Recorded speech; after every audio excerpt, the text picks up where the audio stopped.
Re! Viss ēters ir te! Cik intīmi, provokatīvi, daudznozīmīgi vai sociāli aktuāli mākslas darbi spēja atklāt dzimuma lomu interpretācijas mūsdienās, un kā gandrīz pusgadsimta laikā Latvijas mākslinieki šo tēmu atklāja. Izstāde Neērtais dzimums aicina radīt intriģējošus jautājumus pašiem, nevis gaidīt tikai no mākslas atbildes. Mūsdienu mākslā ir jāpiedāvā cilvēkam jauns modelis, kā iedarboties ar pasauli, kas strauji mainās. Tā vairs nav pasaule, pie kuras mēs esam pieraduši 10, 20 vai 30 gadus atpakaļ.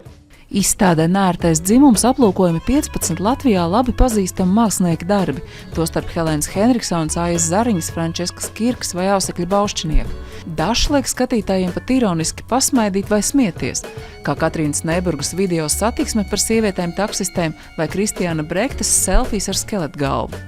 Izstādes ideju radījuši topošie mākslas zinātnieki studiju darbi ietvaros. Mūsu mākslinieki spēja būt provokatīva mūsu sabiedrības kontekstā, kas tomēr ir gana konservatīva joprojām. Dzimuma tematika ir daudz sarežģītāka nekā tas pēdējā laikā tiek reducēts. Mēs arī būsim parādījuši, ka dzimums var būt sociāli, fiziski neērts, politiski. Viens no neērtajiem jautājumiem skar arī vīriešu lomu mūsdienu sabiedrībā un ģimenē. Šeit ir divi brīnišķīgi pašportreti, Jāņa Mitrēvica un Juru Tāna pašportrets, kas abi, manuprāt, lieliski ilustrē šo problēmu, neērtā sajūta, ko nozīmē būt vīrietim, ko sabiedrība no tevis sagaida kā no vīrieša, kā tu esi gatavs sabiedrībai sevi pozicionēt. Tāda noteikti nav ne provokatīva, ne neērta, bet tā ir interesanta caur to, ka vakar bija atklāšana, un kad es ieraudzīju skatītāju plūsmu, kas nāca, likās uz ko viņi steidzas.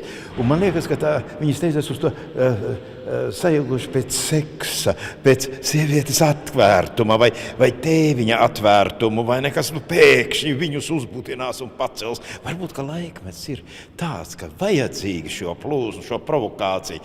Un tie mākslinieki ir ļoti rezervēti, korekti. Viņi ir savu laiku jau stipri iemiesojušies šajā mākslas dzīvē. Februāra vidū notiks arī plašāka diskusija par neērtā dzimuma dažādiem aspektiem 21. gadsimta kultūras un zinātnes progresa kontekstā. Aneta Lesītīna, Cīvāns, Latvijas televīzija.